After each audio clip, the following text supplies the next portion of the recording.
One of the important British poets born this week is Philip Larkin, and he was born on the 9th of August in 1922. Philip Larkin's poem, 1914.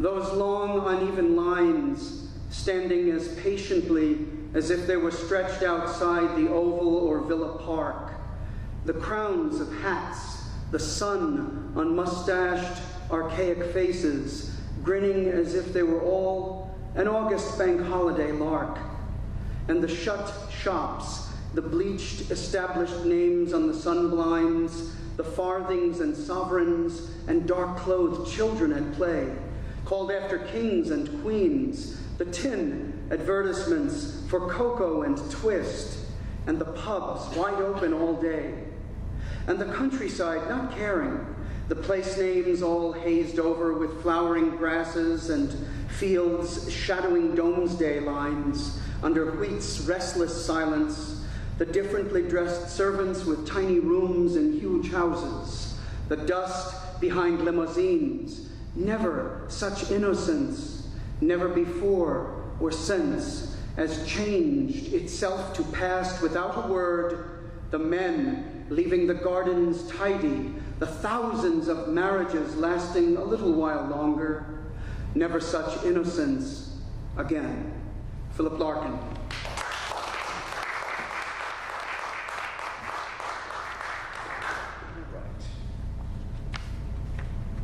A few of mine, and then we can escape. We shall release you into the wild. I still have something. You're going to read? Well, then you should.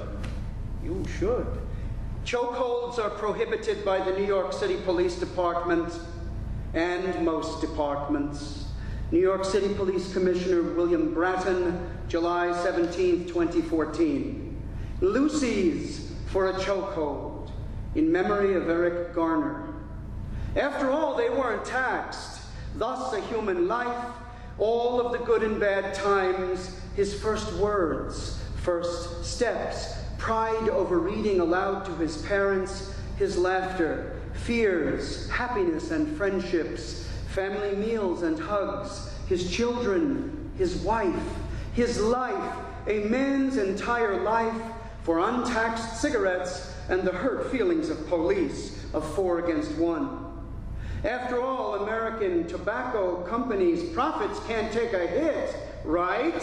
We can't cut Reynolds or Altria's tobacco profits, so we cut a man's life. We can't put a chokehold on profits, can we?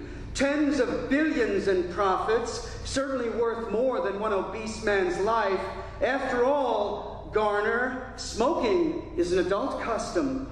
Let's clear the esoteric air on the police. Brutality is a police custom, a police tradition here in the Virginia Company since the first white man placed his boot on North American dirt. De Blasio's hot air might as well have smoke in it.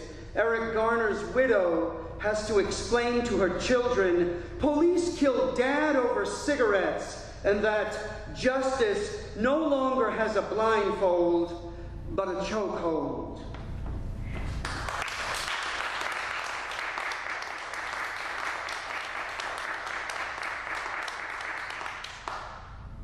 This epigraph is a response that Baudelaire had after reading one of the great denunciatory pieces that Rufus Griswold wrote on Poe. Who shall keep the curs out of the cemetery? Baudelaire. This is Baudelaire and Duval. Paris in summer. 1. Baudelaire to Jean, his mind afire with songs to his odd love. Disease buried deep in his brain, dormant woe, artificial as poets' fingers explain the scent of pitch, of musk, of cocoa oil, divine immortality in a young woman's hair. He paints Duval as goddess and whore, actress and beggar, mother and moll. Why was she no wife, passed from painter to poet, actor to stranger? The poet wove problems into her life. She tormented his vocation. haunted his nights in the humid northern city. His cycle of poems, True Love, maddened with secrets of the flesh, songs for sentience in the urban confine, where sounds the clarion of commerce and the cry of the wretched, hymns of the pious, yarns of the workers, demands of the rich, and lives of the artists at night. 2. The notorious fame of poet and muse, Paris reborn from fire in a breathing museum at dawn. The artists scrambled to paint them, Nadar's camera inspired. He could see Baudelaire from the balloon above the city. Nadar bequeathed his mistress to the poet. These souls, colleagues or rivals, only one would survive the 19th century. 3. Paris was hot that summer. The Seine, reduced to sewer, reached Baudelaire like a whore's perfume. He sat in disgust of a newspaper. The coffee competed with the river's damp aroma. A cur scurried by his boots to disappear in a crowd of distracted passers-by. Baudelaire wiped sweat from his pronounced forehead. Servants attended the market mourning. A storm would arrive soon. Galleries called, yet the markets had new apples. How could he compete with farmers? His crops of words sustained nothing. Church bell at 9 o'clock. No priest, no poet, no soldier. Only the farmer yields immortality, an artist of seeds, of food, of husbandry. It is he who knows his wife, his children, and his works. Oh, she is late again. Years of Duval, a tempest to his vocation.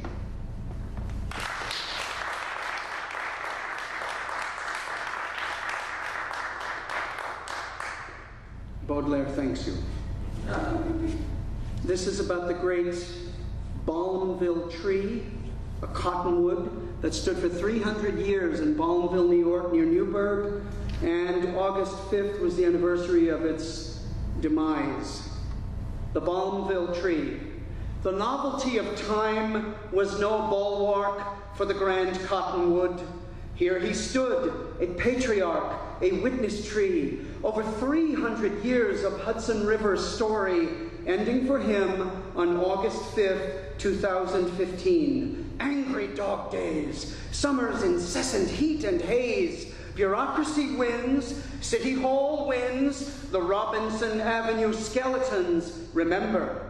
From boot-shod footstep to raucous coach ride, the madness of motor cars, born before the Great War in Europe's cities and farms, morning praise was never the same. Roaring 20s rumble seats and running boards, the valley shaken by train rides, Balmville tree saw and felt it all. Incessant cars in recent years, poisoning the five senses, choking the trees. His great leaf sweaters fueled lovers' gasps beneath moon-blessed autumn nights. His regal arms held the stars aright. His bark-thick history book, a northeast chapter of the triumph of time. The largest of the poplars, he was difficult to season, but would not become berry box, nor chairs, nor housewood treason. No placards, cables, scientists, activists, poets, nor money could save the great one.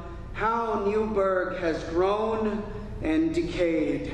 He was raised alongside the city, condemned to the cart, cut down in his dotage, as if his eldritch record-keeping were mere ornamentation.